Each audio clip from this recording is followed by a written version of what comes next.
diberikan segala kuasa di sorga dan di bumi. Yesus yang adalah terang, Dia yang sudah berkata, Dia berkuasa di sorga dan di bumi. Haleluya.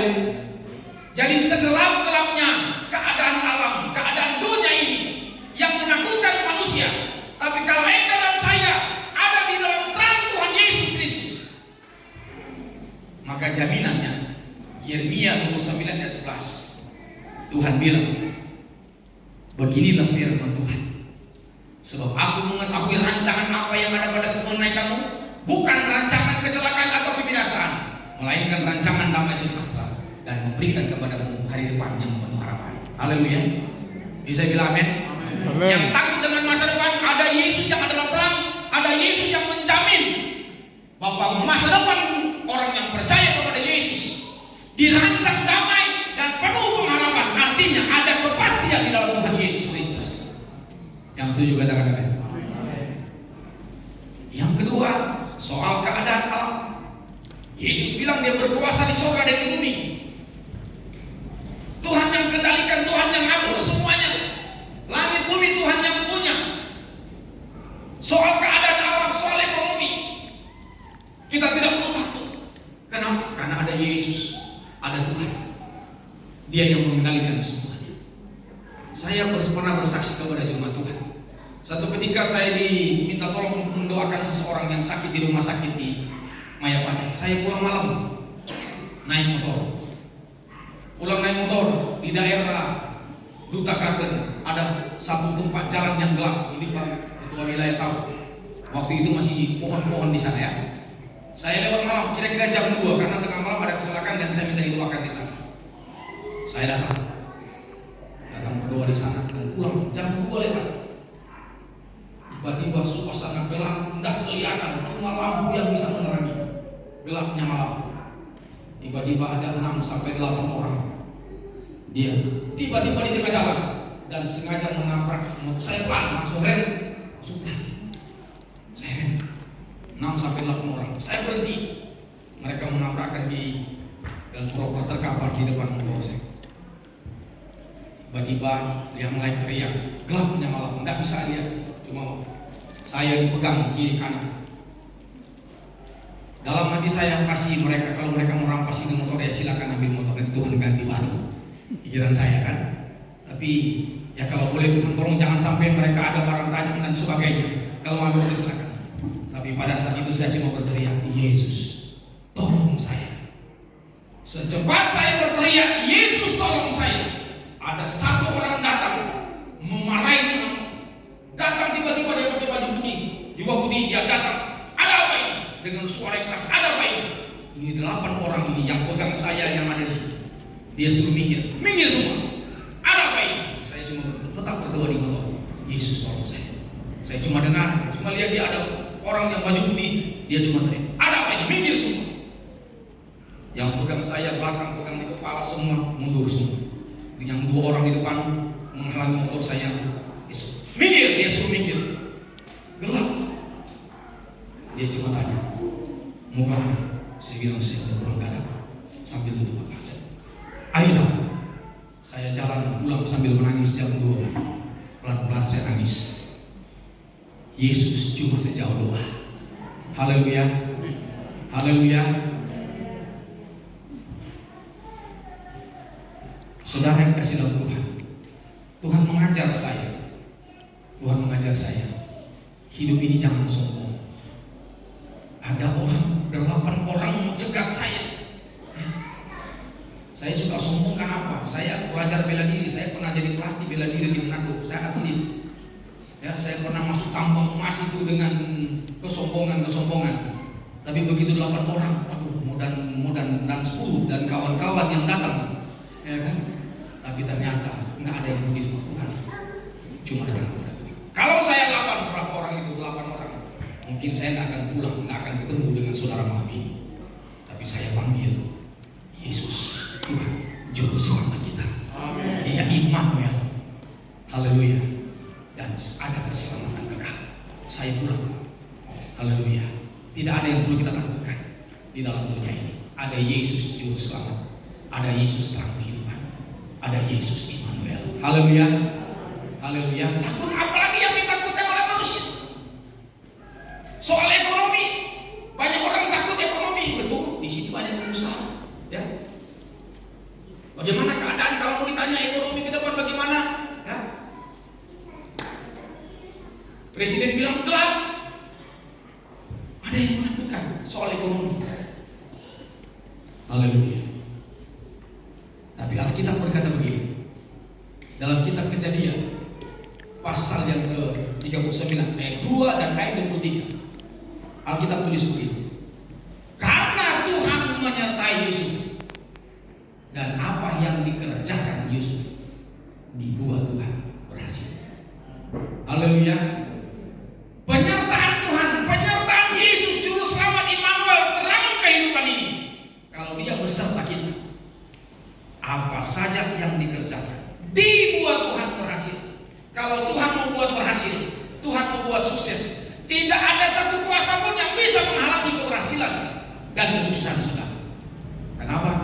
Karena Yesus Kristus juru selamat, Dia yang mengendalikan segala sesuatu. Bisa bilang amin? Haleluya. Haleluya. Nggak ada yang perlu kita takutkan. Nggak ada yang kita takutkan. Ada ayat yang berkata begini dalam kitab Yesaya pasal 41. Firman Tuhan bilang begini. Kita Yesaya pasal 41 ayat 10. Firman Tuhan bilang begini. Ayat 10. Janganlah takut, sebab aku menyertai engkau. Janganlah bimbang, sebab aku ini Allahmu. Aku akan meneguhkan, maka akan menolong engkau. Aku akan memegang engkau dengan tangan kananku yang membawa apa saudara? Kemenangan. Ayat 13. Sebab aku ini Tuhan Allahmu, memegang tangan kananmu dan berkata kepadamu, janganlah takut, akulah yang menolong engkau. Haleluya. Haleluya. Kalau Tuhan yang pegang tangan kita, kita punya masa depan. Kita tidak perlu takut dengan keadaan alam. Kita tidak perlu dengan kesehatan. Kita tidak perlu takut dengan hari esok kita, dengan keadaan di dunia ini yang bagi dunia menakutkan. Tapi bagi kita di dalam Tuhan Yesus, kita di tangan Tuhan. Tuhan pegang tangan kita. Bisa bilang amin? Haleluya. Kenapa? Segelap-gelapnya dunia ini, Yesus adalah terang. Segelap-gelapnya dunia, keadaan dunia ini, Yesus adalah Immanuel. Yesus adalah juru selamat saya dan saudara. Haleluya. Pertanyaan, apakah saudara dan saya ada di dalam terang atau tidak? Apakah kita menyambut terang itu? Terang itu lahir di hati kita, berkarya di hidup kita atau tidak? Natal, Yesus adalah terang, adalah juru selamat. Kita tidak perlu takut. Ada hal yang Tuhan mau. Ada pesan Tuhan secara khusus kepada jemaat Tuhan di tempat ini. Ada pesan Tuhan buat kita semua, bahkan untuk umum juga. Kalau ada terang dalam kehidupan kita, apa yang Tuhan dapati kalau kita ada di dalam terang itu? Dalam kitab Efesus pasal yang ke-5, ini sudah di Efesus pasal 5. Saudara lihat orang-orang yang di dalam terang. Kita cepat ayat itu. Efesus pasal yang ke-5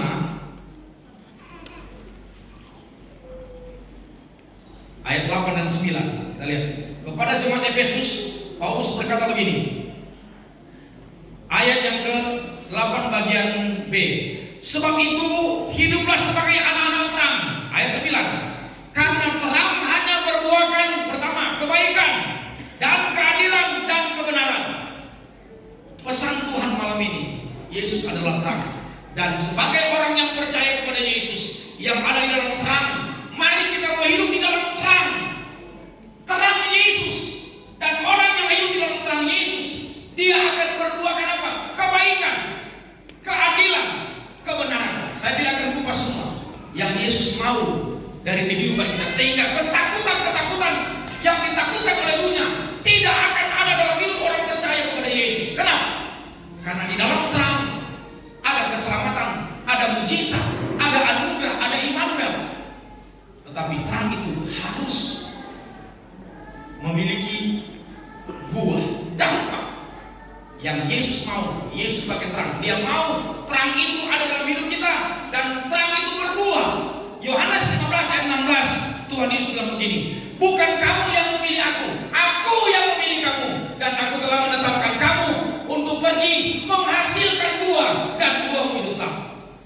panggil dan pilih kita menjadi orang percaya kepada Dia agar kita berbuah bagi Tuhan. Dan buah yang Yesus mau adalah pertama buah kebaikan, keadilan, dan kebenaran. Tapi saya angkat saja soal hal-hal yang lain tentang kebaikan. Kebaikan yang kita pancarkan lewat terang Kristus akan menghasilkan mujizat dalam hidup saudara dan saya. Artinya orang yang hidup di dalam terang Yesus, yang melakukan perintah Tuhan, yang berbuah bagi Tuhan sesuai pilihan dan anugerah Tuhan, maka ada mujizat di dalam hidupnya. Saya tidak akan kupas, saudara sudah tahu semua. Saudara kenal tentang Tabita atau Dorcas. Alkitab tulis dengan jelas, Dorcas ketika dia mati, Petrus datang dan berdoa untuk Dorcas yang sudah mati. Tapi Alkitab tulis dalam Kisah Para Rasul, ibu-ibu janda mengurumuni Petrus dan mereka katakan kepada Petrus, Petrus, ini Dorcas sudah mati, ini baju-baju yang dia kasih. Alkitab tulis Kisah Para Rasul, Dorcas terkenal baik, suka berbuat baik. Artinya buah-buah kebaikan dari Dorcas terkenal di mana dia ada. Dan ibu-ibu janda yang Dorcas buat baju, anak-anak yatim yang Dorcas buat baju, orang-orang di kota itu yang dia bantu datang. Mereka menyesal, mereka menangis, mereka bersusah. Dorcas yang baik hati kok sudah meninggal. Petrus datang. Saudara tahu dalam Alkitab, Petrus tidak banyak ngomong. Dia cuma dengar tangisan cerita dari ibu-ibu janda dan dia berlutut di hadapan Dorcas. Alkitab tulis Dorcas atau Tabita saat itu juga bangkit, dan Alkitab menulis dengan sejarah Dorcas terkenal baik dan suka berbuat baik. Haleluya. Inilah iman Dorcas. Yakobus bilang iman tanpa perbuatan adalah mati. Orang yang hidup di dalam terang dan berjumpa dengan terang, dan terang ada dalam hidupnya, dia akan berbuah kebaikan-kebaikan. Bisa bilang amin?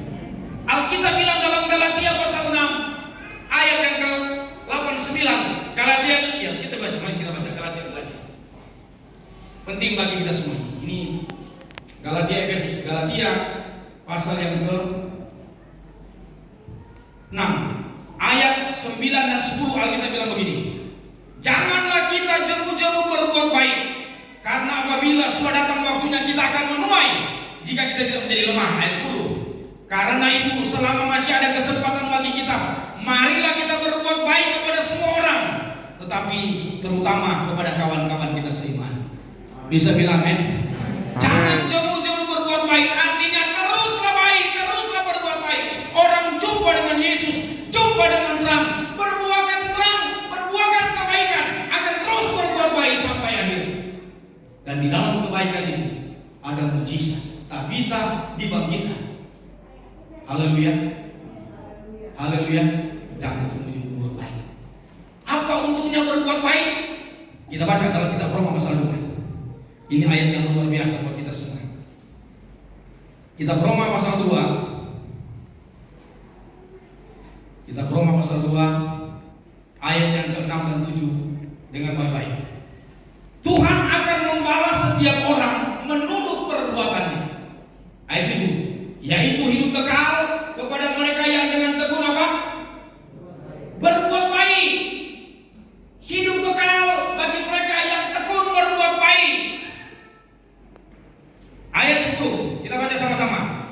1, 2, 3.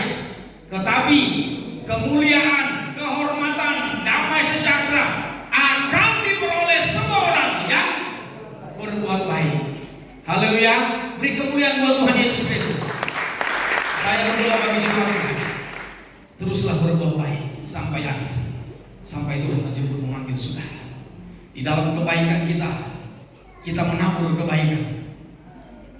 Di tengah-tengah dunia ini, saudara menuai bukan cuma kebaikan dari Tuhan, bukan cuma keselamatan, ada kemuliaan, ada mujizat yang Tuhan sediakan. Bisa bilang amin? Kehormatan, kemuliaan, hidup kekal. Kata kehormatan, kata kemuliaan, hidup kekal yang rajin berbuat baik. Dalam terjemahan Yunani, indah di pemandangan Tuhan.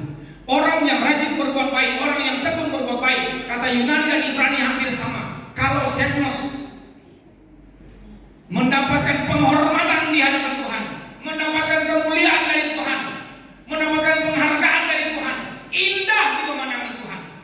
Jadi orang yang rajin berbuat baik, orang yang berjumpa dengan Yesus Sang Terang, dia akan rajin berbuat baik karena akan dihormati oleh Tuhan, dapat penghargaan dari Tuhan, dapat upah dari Tuhan, dan dimuliakan oleh Tuhan. Saudara tahu satu kisah lagi dalam Lukas pasal 19. Lukas pasal 19.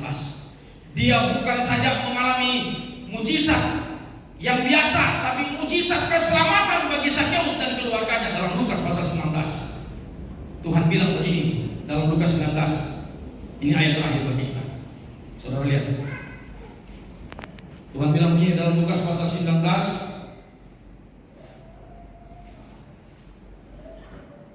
ayat yang ke-9.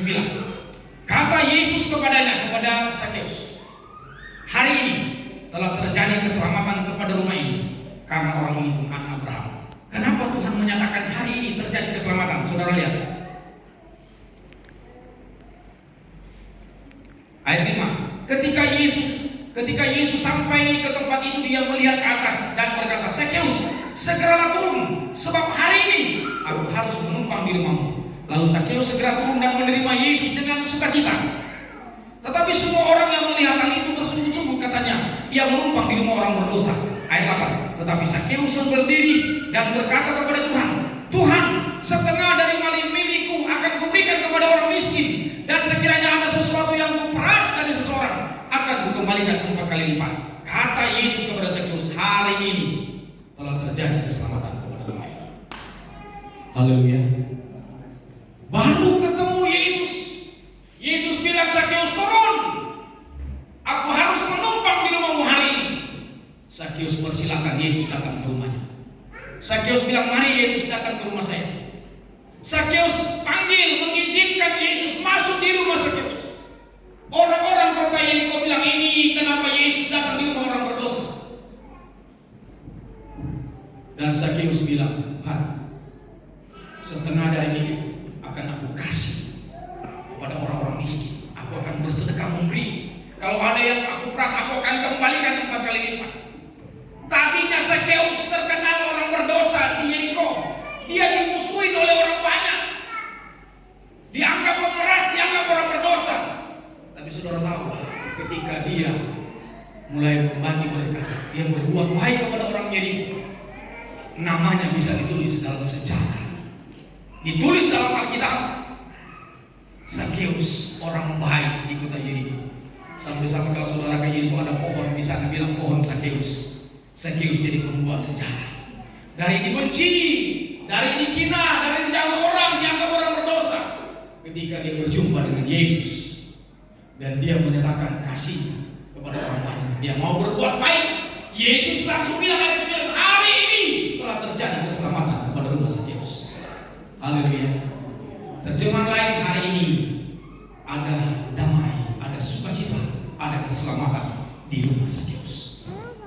Damai tidak jauh dari orang yang berjumpa dengan Yesus. Sukacita tidak jauh dari orang yang berjumpa dengan Yesus. Keselamatan tidak jauh dari orang yang berjumpa dengan Yesus. Asal engkau mengundang Yesus datang dalam hidup seperti Zakheus. Dan engkau, ini baru Zakheus mau menyatakan dia akan mau berbuat baik, dia akan mengembalikan, dia akan mau kasih kepada orang miskin. Tuhan sudah senang. Haleluya. Apalagi kalau memang dia laksanakan dan benar Zakheus laksanakan. Mari di momen Natal ini, ada banyak orang membutuhkan terang, cahaya. Teruslah hidup dalam terang Tuhan, teruslah bercahaya, teruslah berbuat baik, karena terang di dalam Yesus. Terus berbuat kebaikan. Saya berdoa bagi jemaat Tuhan, biarlah mengakhiri tahun 2022 dan masuk tahun 2023, teruslah berbuat baik, kerjakan hal-hal yang baik, lakukan hal yang bagi Tuhan, bagi sesama, bagi keluarga, dan jangan jauh-jauh berbuat baik. Di dalam kebaikan ada mujizat. Tabita, Dorcas ada mujizat.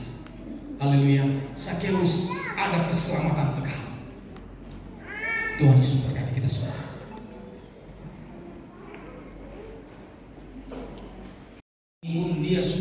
itu setia kepada Tuhan Yesus dan percaya kepada Yesus, dan dia mengirimkan WA itu. Di mana peristiwa bulan Desember beberapa tahun lalu, ya dia mengalami hal yang luar biasa di sana. Ada mujizat yang Tuhan tunjukkan dan perlihatkan kepada dia, dan pada akhirnya dia percaya kepada Tuhan Yesus sebagai Tuhan dan Juru Selamat. Puji Tuhan.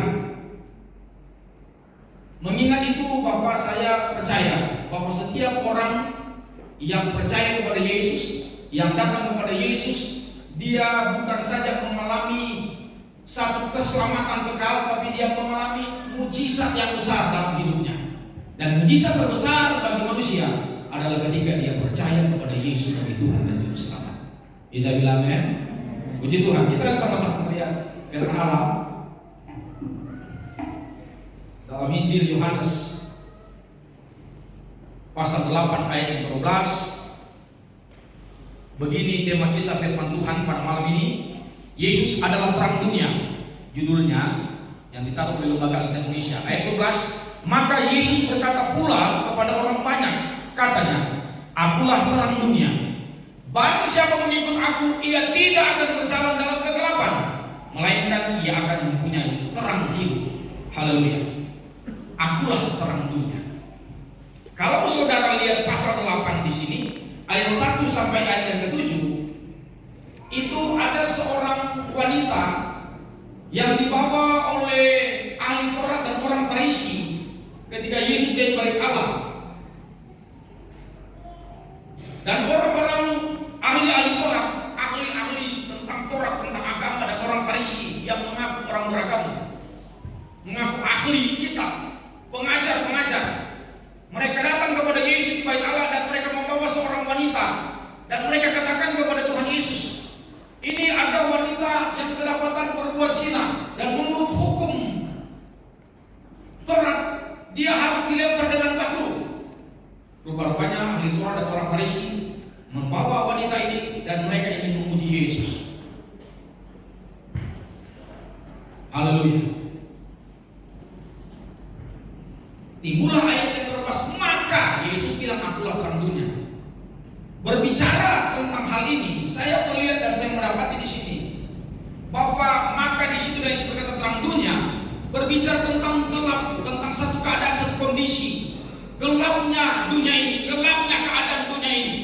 Kalau kita mengacu kepada Yesaya pasal 60 ayat 1 dan 2, Yesaya, kita lihat dulu ayat itu supaya kita lebih memahami sebentar sih. Yesaya pasal 60, saya hubungkan dengan ayat tadi itu. Dalam kitab Yesaya pasal 60 ayat 1 dan kedua, Alkitab berkata begini, bangkitlah menjadi teranglah, sebab terangmu datang dan kemuliaan Tuhan terbit atasmu. Ayat 2, sebab sesungguhnya kegelapan menutupi bumi dan kekelaman menutupi bangsa-bangsa, tetapi terang Tuhan terbit atasmu dan kemuliaannya menjadi nyata atasmu. Haleluya. Sesungguhnya kegelapan menutupi bumi. Saya katakan tadi bicara tentang gelapnya. Terang, Yesus adalah terang. Dia datang ke dalam meniadakan kegelapan. Dan gelap yang dimaksudkan, kegelapan yang ada di bumi ini berbicara tentang gelapnya karena dosa, gelapnya karena manusia, gelapnya karena iblis. Satu keadaan, satu kondisi gelap. Dimana kalau saudara lihat, kalau mati lampu, anak-anak kecil itu biasa langsung spontan teriak karena gelap. Ya. Orang-orang dewasa pun kalau di kamar mandi tiba-tiba mati lampu teriak, ya. Ya teriak. Dulu ada mati lampu pengerja, lampu mati, dia lagi di kamar mandi, dia teriak darah Yesus. Padahal lampu mati, dia teriak. Gelap, satu keadaan seperti menakutkan. Jadi yang dimaksud kalau kita mengacu pada kitab Yesaya, gelapnya itu tentang dosa, tentang manusia, tentang dunia ini, dan gelapnya tentang pekerjaan iblis. Dan ini yang membuat manusia hidup dalam ketakutan. Belum ditambah lagi dengan 2 Timotius 3 ayat yang pertama, Alkitab tulis, ketahuilah akhir zaman akan datang masa yang sukar. Terjemahan lain, masa yang gelap, masa yang berbahaya. Baru ayat yang kedua, keadaan manusia, keadaan dunia. Dalam Wahyu pasal 6, satu kondisi dunia akhir zaman akan datang masa yang menakutkan, masa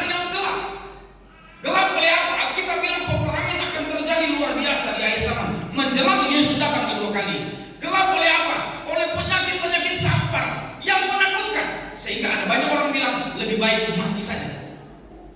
Manusia ketakutan dan manusia putus asa. Saya mau katakan di sini dari ayat-ayat yang saya sampaikan tadi dalam Yesaya pasal 60 ayat 1-2, dalam Yohanes 8 ini ayat yang ke-12 di sini, 2 Timotius 3 ayat 1, Wahyu pasal 6, satu kegelapan, satu keadaan yang menakutkan manusia, sehingga dari apa yang sementara terjadi dalam situasi yang gelap, manusia hidup dalam ketakutan. Apa yang ditakutkan manusia?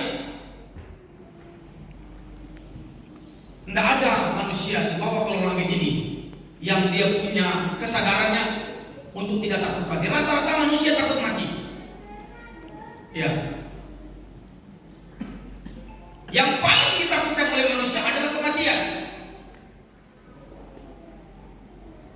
Dan ini yang paling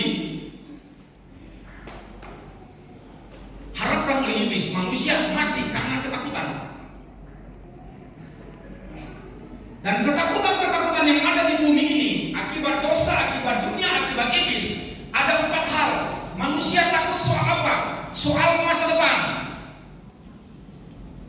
Sehingga orang bertanya-tanya, bagaimana masa depan saya nanti? Bagaimana masa depan anak-anak saya nanti? Bagaimana masa depan usaha nanti? Bagaimana usaha bisnis nanti? Bagaimana masa depan sekolah kuliah dan bagaimana mau bekerja? Masa depan nanti ditakutkan soal masa depan. Yang kedua, manusia takut soal apa? Soal kesehatan. Bagaimana kalau virus corona datang? Bagaimana kalau virus lain yang datang? Alkitab sudah bilang, Wahyu pasal 6, sebelum Yesus datang kedua kali, penyakit sampar, penyakit menular, penyakit mungkin lebih dahsyat lagi dari virus corona. Atau mungkin virus corona belum ada apa-apanya dengan apa yang Tuhan izinkan terjadi menjelang Yesus datang yang kedua kali. Virus-virus dan akan menakutkan. Manusia takut soal kesehatan. Yang ketiga, manusia takut soal apa? Soal dunia, soal keadaan alam. Menakutkan berita-berita, ada tsunami, ada mega tsunami yang akan menakutkan akibat daripada alam ini. Memang bumi sudah tua. Menakutkan. Gempa bumi, Alkitab sudah bilang akan terjadi gempa bumi. Belum, mungkin nggak ada apa-apanya gempa bumi yang terjadi di Aceh dan di sekitar Asia. Belum ada apa-apanya.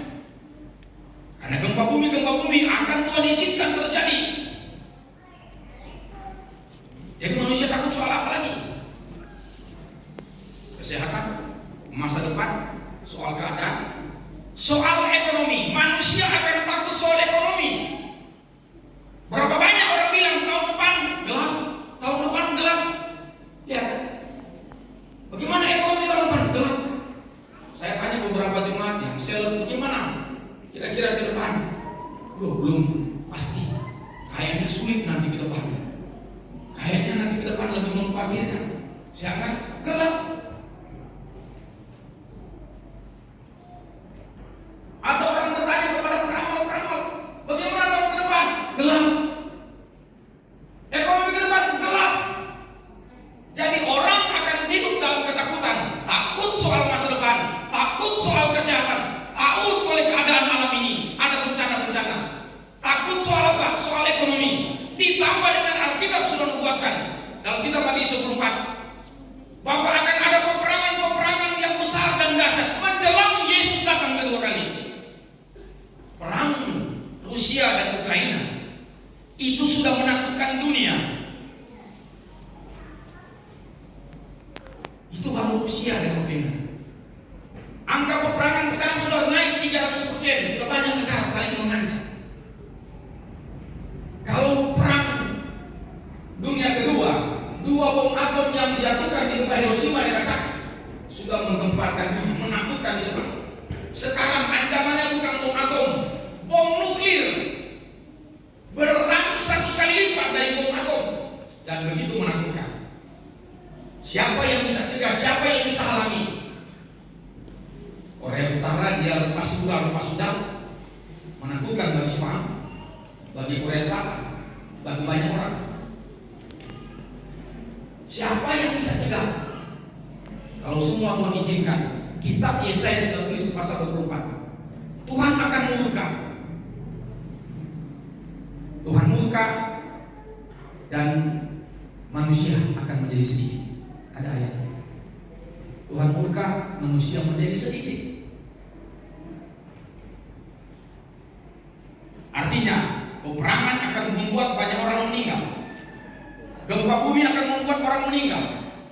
Virus-virus corona akan membuat orang meninggal.